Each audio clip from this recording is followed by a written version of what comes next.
오늘 읽을 말씀은 사도행전 1장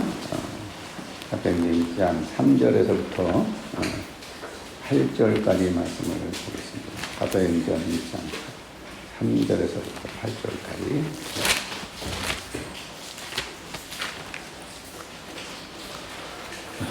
일단 3절에서 8절까지.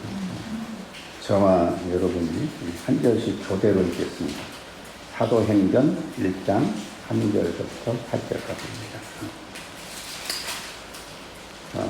그가 고난받으신 후에 또한 그들에게 확실한 많은 증거로 친히 살아계심을 나타내사 40일 동안 그들에게 보이시며 하나님 나라의 일을 말씀하시니라. 사도와 함께 보이사 그들에게 공포하여 이르시되 예루살렘을 떠나지 말고 내게서 들은 바 아버지께서 약속하신 것을 기다리라. 요한은 물로 세례를 베풀었으나 너희는 몇 날이 못되어 성령으로 세례를 받으리라 하시니라. 그들이 때에 예수께서 여쭈어 이르되 주께서 이스라엘 나라를 회복하시니 들리니라 하니 이르시되 때와 시기는 아버지께서 자기의 권한에 두셨으니 너희가 알 바 아니요 오직 성령이 너희에게 하시면 너희가 권능을 받고 예루살렘과 온 유다와 사마리아와 땅 끝까지 이르러 내 증인이 되리라 하시니라. 아멘. 사실 오늘 이렇게 정식 예배를 드릴 생각이 없었습니다. 우리 조 대표님과 함께 조 대표님이 혼자 집에서 예배를 드린다 그래서 우리 둘이 예배 드립시다 하고, 둘이 예배를 드려도 오늘 당장 예배 드린 것이 아니고 11월 이게 지금 우리가 오늘 빌려 쓰고 있습니다. 계약을 안 했는데 11월부터 예배를 드릴까 이렇게 생각하고 있었는데 지난 김영선 전도사님을 만나가지고 어떻게나 뜨거워가지고 그냥 상상하지도 못했는데 저는 감히 여기 예배드리란 말을 못했는데 제 아내가 그러면 우리 같이 예배드리시죠. 그럼 또 우리 가족들도 모이기로 했으니까 그때 예배를 드립시다. 이렇게 그래가지고 내가 당신 어떻게 김영선 전도사님이 아직도 준비도 안 된 거 하는데 그렇게 그냥 말씀하세요? 좋다고 잘하고 제 아내는 가끔 가다가 한 번씩 히트를 쳐요.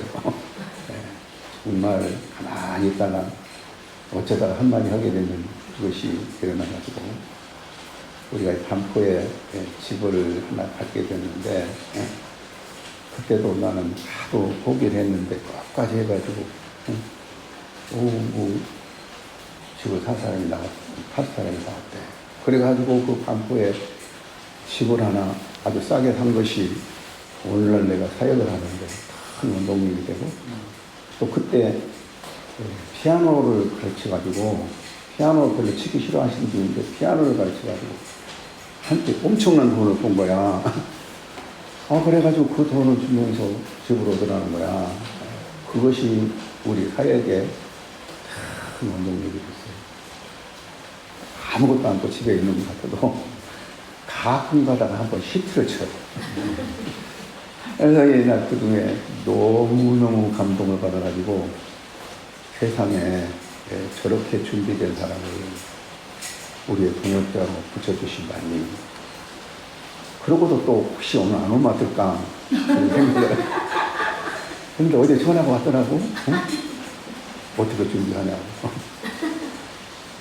정말 우리 하나님의 은혜였다고. 또 이 장소를 얻는 것도 전혀 생각하지 않고 내가 서울역에서 대학생들을, 몽골 학생들을 가르치고 있는데 여러 가지 문제점이 많이 생겼어요. 그래서 안 그래도 거기서는 계속 모임을 가질 수도 없겠다 싶어가지고 한 2, 3일 전부터 이 지역 근방에 좋은 사무실 하나 있을까? 너무 비싸고 안 되고 해서 주일날, 목요일날 오후에 모이는 시간만 조금 시간제로 해볼까? 그것도 여러 가지 되고 어려운 사회에 월요일날, 화요일날 했을 때 수요일날 모임을 가지면서 조 대표님이 참석해가지고 어떻게 얘기하다가 여기 남산 밑에 가는 좋은 사무실이 있다. 그날 또 비가 엄청 많이 왔어요. 응? 그래서 그래요? 한번 가봅시다 하고 택시를 타고 와서 여기로 와봤더니 너무 좋고 그때 택시 타고 왔기 때문에 전철역까지 내려가는 길이잖아요. 금방 내려가더라고. 어? 전철역도 가깝고 너무 좋다. 그리고는 주인을 만나가지고 그냥 고진금이 500만 원이라고 해서 500만 원이 안 주고 한번 이렇게 10월달 기다리다가 안 되면 그냥 다시 돌려받을 생각을 하고 이렇게 했는데 하나님께서 정말 기회를 주셔가지고 참 이런 놀라운 일들이 이렇게 일어난 것을 보면 그동안에 몸부림치면서 기도했던 하나님의 은혜의 역사가 하나님이 성령으로 말미암아 이루어주신 사실을 굉장히 깊이 느끼게 되었습니다.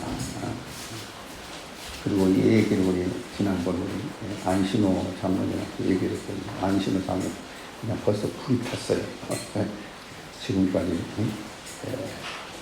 선교하기 위해서 영어공부 무지무지 열심히 써먹을 때가 됐다고 이런 일이 생겨서 하나님 아버지께서 정말 놀라운 은혜로 우리에게 은혜를 주셨습니다.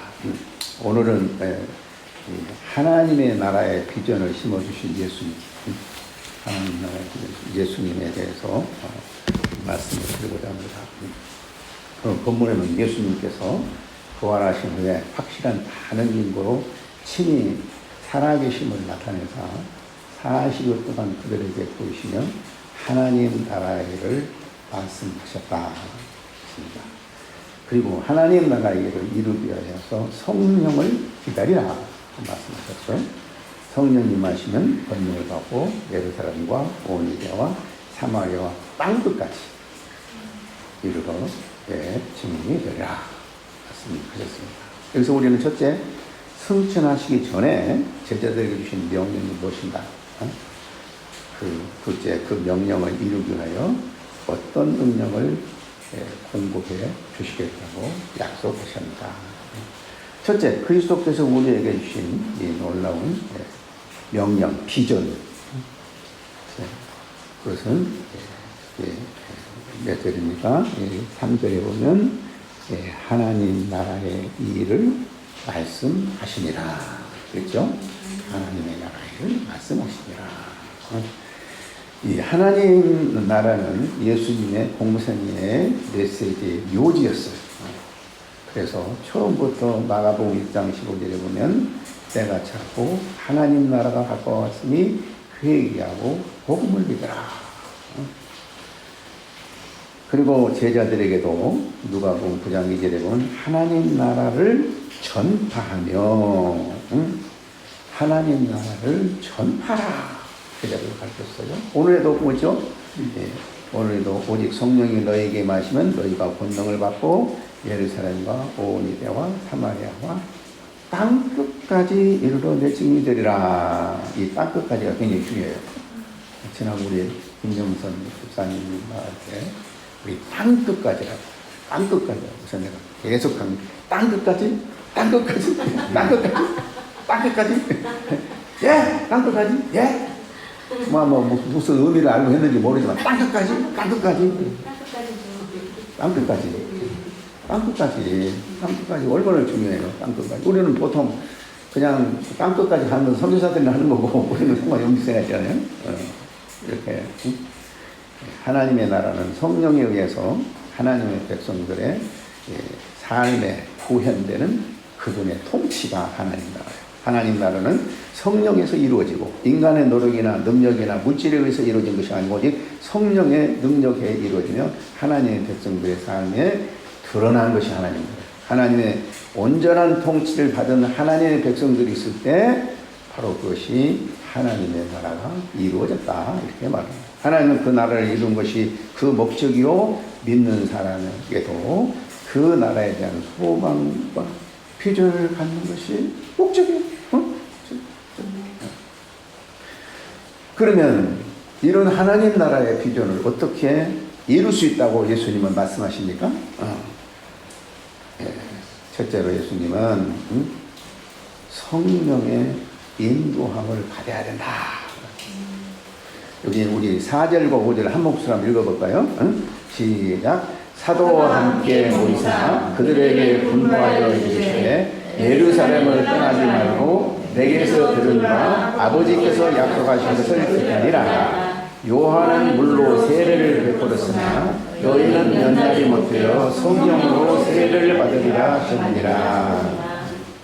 예수님은 성령을 받게 될 때에 그 하나님의 나라를 이룰 수 있다고 말씀하시고 있습니다. 하나님 나라의 개념 속에는 영적인 특성이 있어요. 영적인 특성. 그 영적인 개념 속에는 능력이 있어요. 그 능력은 인간의 나라의 능력과 다릅니다.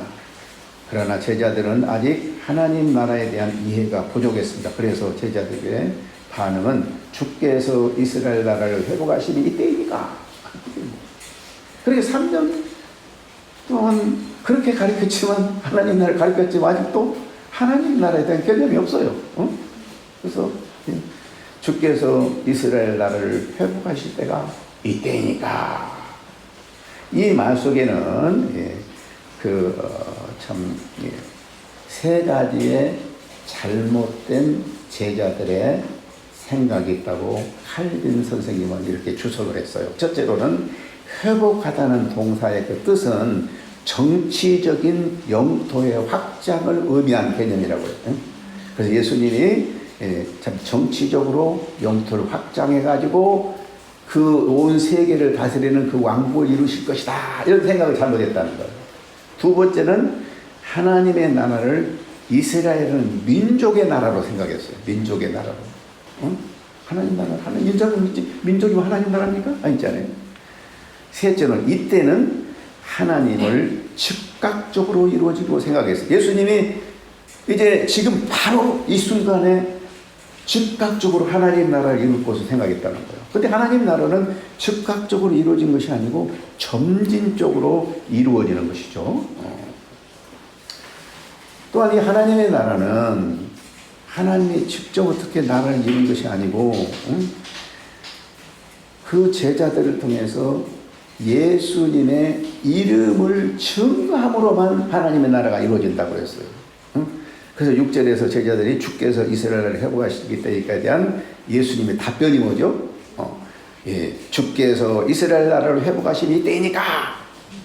이렇게 할 때 예수님의 답변이 뭐예요? 우리 7절 8절 한번 다시 다 같이 읽어봅시다. 7절 8절.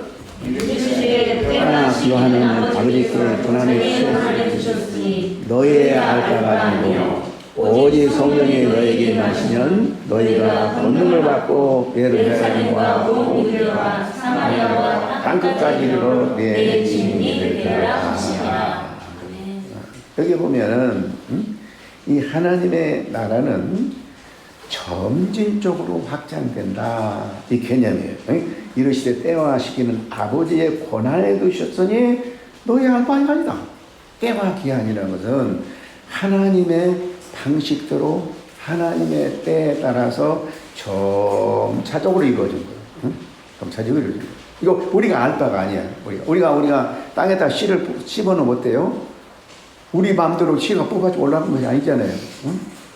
우리는 자고 깨고 하는 가운데 아직도 모르면서 이렇게 점차적으로 하나님 나라를 이룬 거예요. 우리는 정말 말씀에 순종하고 살고만 있으면 10년이 지나도 아무 결과 없고 아무 결과 없는 것 같아도 다 어때요?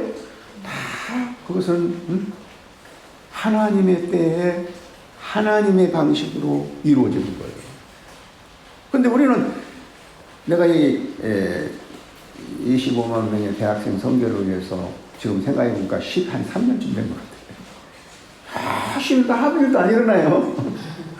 유일하게 유일한 나의 친동생인 안신호 장로님과 안경호 집사님이 13년 동안 이렇게 같이 해주셨어요. 형님 체면 보고 해줬는가 모르지만 형님 체면 보고 했겠어요? 하나님의 뜻이 있었기 때문에 했겠지. 응? 형님 체면이면 우리 안희숙이가 아버지 체면 보고 해야 되는데 죽어도 안 하잖아요. 이런 거 보면 정말 하나님께서 이루신 거예요. 그러면 13년 동안 아무것도 안 했어요? 별일 없어요? 그럼 이건 아무것도 아닌가? 하나님 나라를 이루어서 하나님이 이루신 거예요. 그 때가 중요해요. 때가. 우리 안신호 장님 갈라디아 4장 4절 무슨 말씀이 기억나요? 갈라디아 때가 참에. 때가 참에는 나오죠. 때가 참에. 때가 참에. 때가 참에 하나님이 그 아들을 보내사 여자에게서 나게 하시고 율법 아래서 나게 하셨다. 때가 참에. 때가 참에. 많은 학자들이 때가 찬다는 개념이 무슨 뜻이냐 이렇게 많은 학자들이 이렇게 공통적으로 해석하는 건 뭐예요? 예수님이 탄생하신 때는 로마라는 통일에서 세계화가 이루어진 거고 언어라는 헬라어가 세계화 언어가 되고 로마의 교통이 세계화되고 그래서 이번에 우리 공부할 때 말다 그 얘기했잖아요. 때가 찼다는 개념은 예수 그리스도께서 탄생하시자마자 예수님의 탄생의 역사가 세계로 퍼져나가는 유대나 갈릴리에 있으니까 세계로 뻗어날 준비를 다 하시고 때가 되니까 하나님께서는 예수님을 보내셨다는 거예요. 참 이 얼마나 그 하나님의 때가 준비되는 거예요. 하나님의 때가. 우리는 많은 사람들이 우리의 때를 생각해. 우리가 이만큼 했으면 무슨 좀 눈에 나타나야지 무슨 하지. 그렇게 해도 안 되지 않냐. 그건 뭐 어떻게 함을 해봐요. 무슨 뭐 외국인 대학생 하나도 없는데 무슨 25만 명이냐. 이렇게 생각하는 사람들이 참 많아요. 근데 나는 변함이 없이 하거든요. 왜? 때가 되면. 때가 되면. 근데 하나님께서는 지금이야말로 하나님의 나라가 땅끝까지 증가하는 가장 중요한 때예요. 왜요? 이 조그만 나라에 한국에 25만 명의 대학생들이 몰려오고 있고 우리 다민족편만 해도 200만이 되고 이 한국에 오는 그 여행객들이 얼마나 많아요. 이 남산은 특히 남산은요 완전히 외국인들은 남산 한번 다 들리는 거예요. 근데 그 남산의 밑에다가 요 사무실을 누가 생각해냈어요? 같이 수요 예배 끝나고 같이 차 마시면서 얘기하다가 오게 된 곳이 무엇이요? 그러지 않아요, 조 대표님? 이거 뭐 전혀 우리의 계획이란 것이 없이 하나님의 때가 되었어요.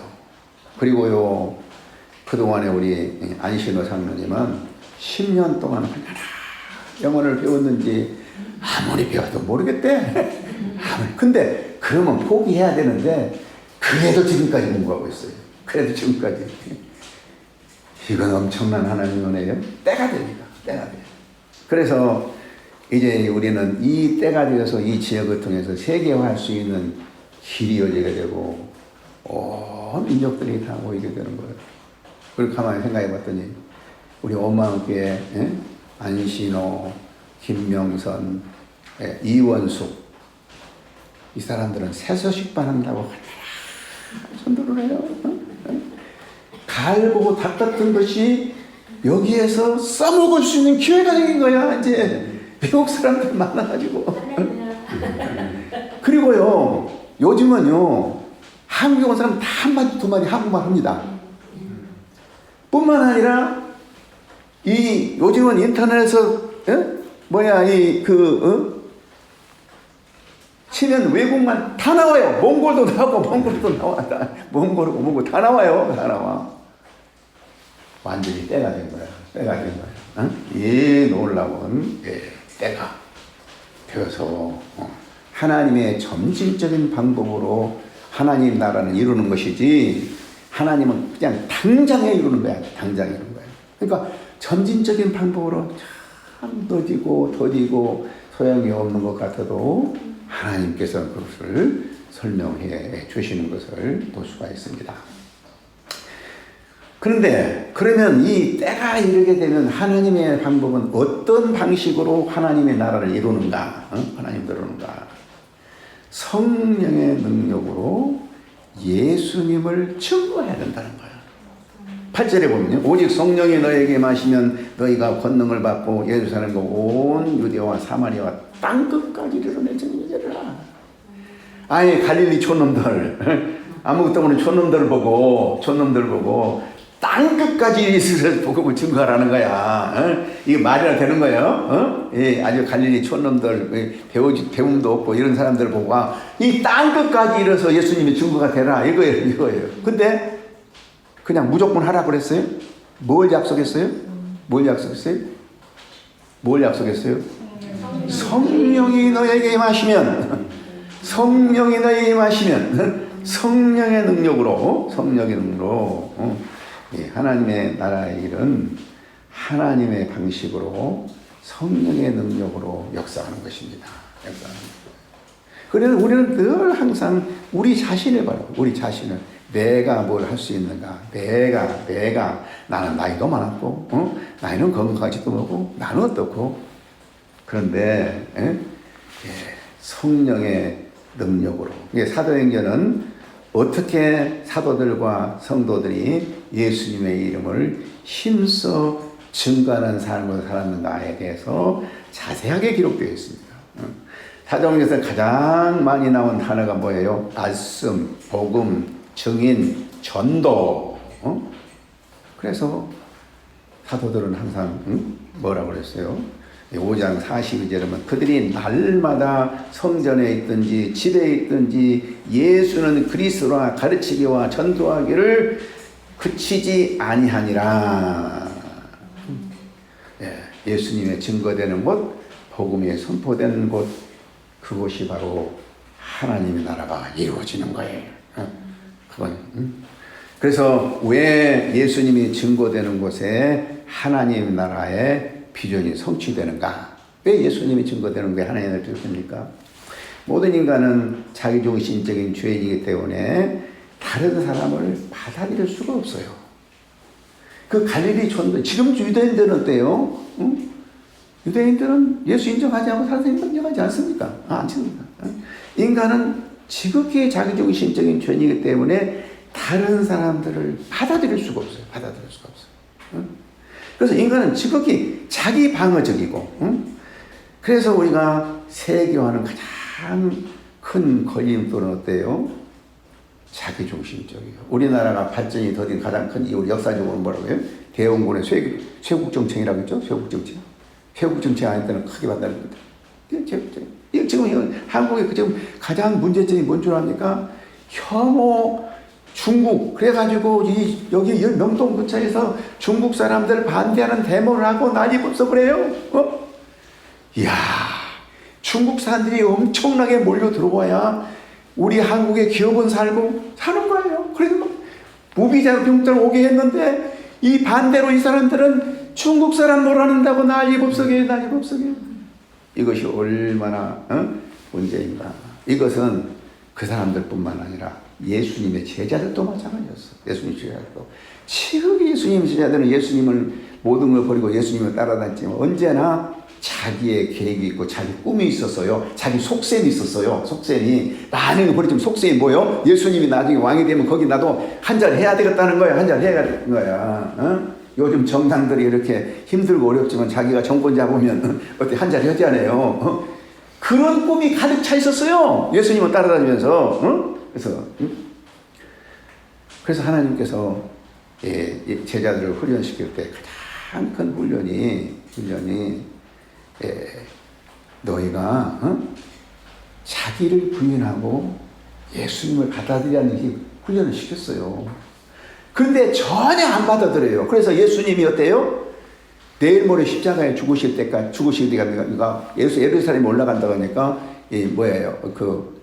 야고보와 요한이 자기 어머니를 통 인사청탁했잖아요. 예수님한테. 예수님 인사청탁. 그 인사청탁을 들은 게 어때요? 요즘 인사청탁 하면 난리잖아요. 우리나라에서도. 그러니까 막 열제자들이 막 화가 나가지고 말이야. 왜 너희들만 인사청탁하냐? 우리는 어떠냐고 싸우잖아요.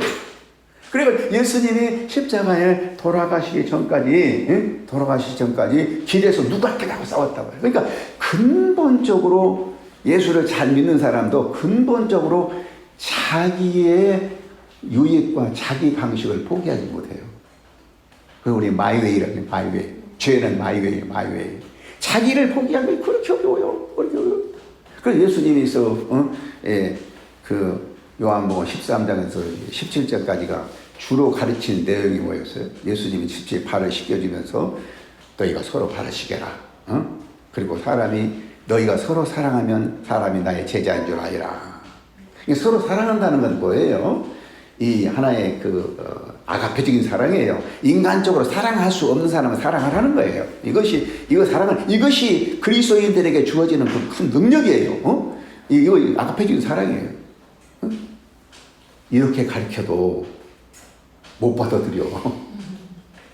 그래서 이제 아주 사람들은 잘 믿는 것 같아요. 결정적인 순간에 나타나면 자기 욕심이 나타나. 그래서 베드로가 어때요?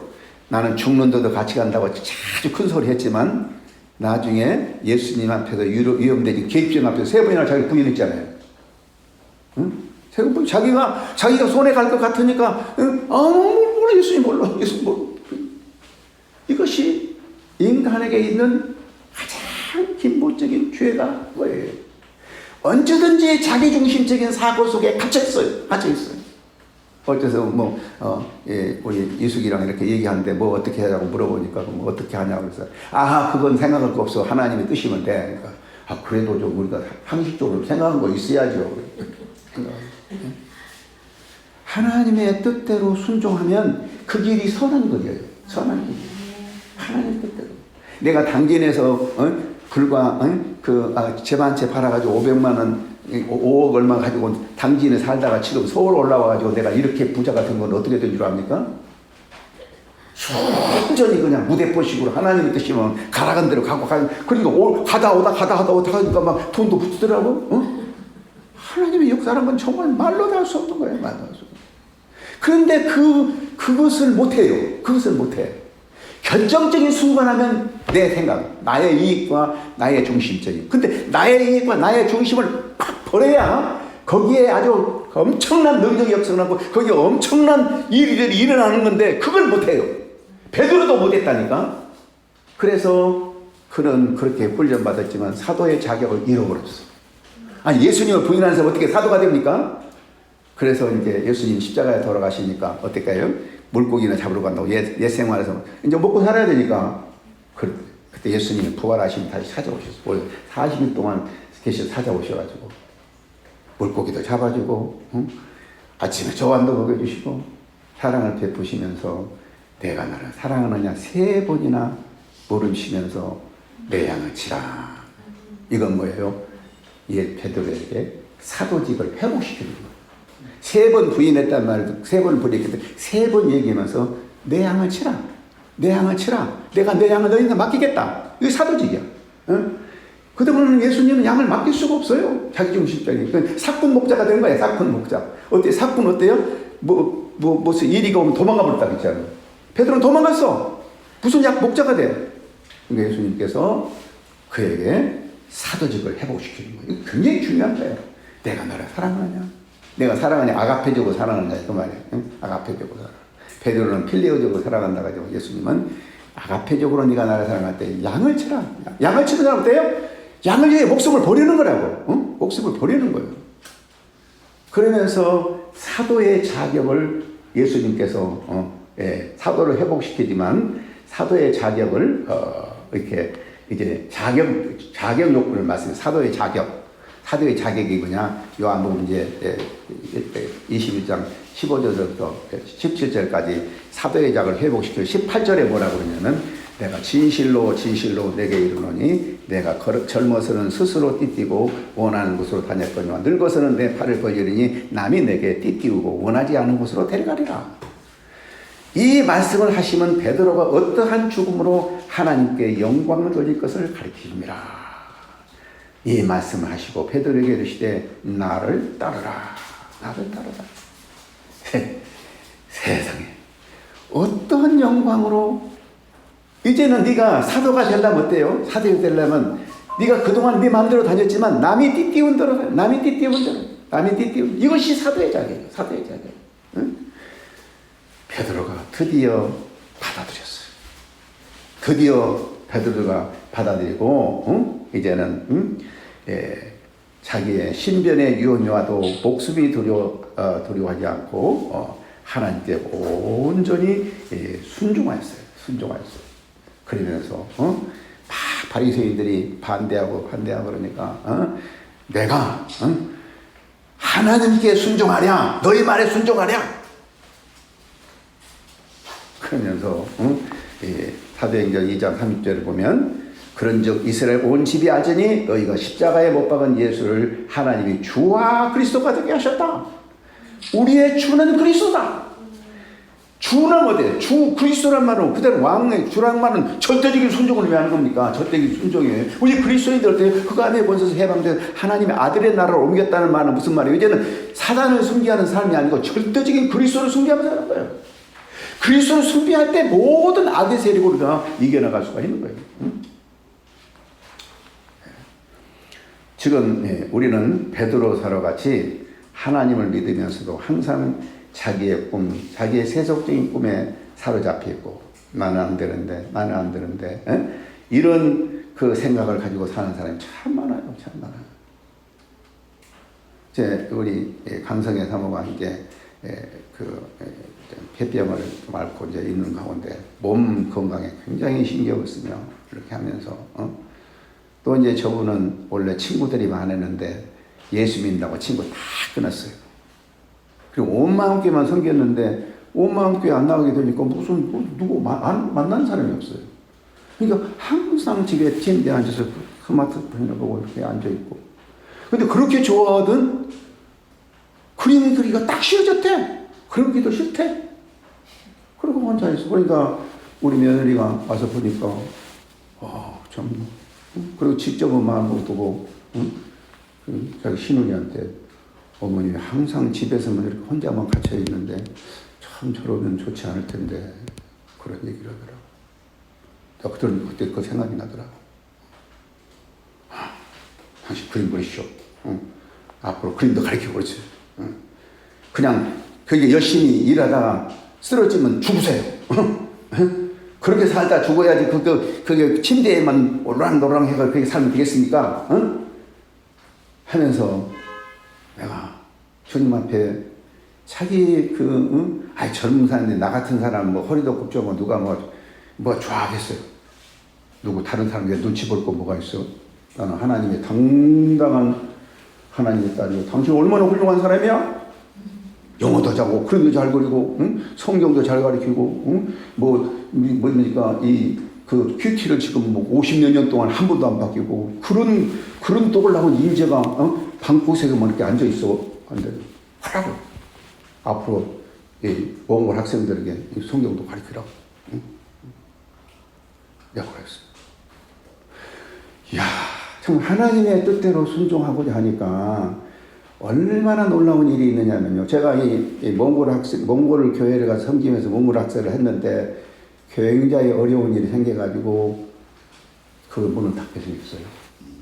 나는 이제 더 이상 몽골 학생들을 만나기도 없고 이 얘기는 참 복잡하지만 힘들었다고. 근데 내가 몇 년 동안, 몇 개월 동안 훈련시켰던 그 학생이 엄청난 죄를 저질렀다고 그 사람을 쫓아내고 안 나온다고 그래요.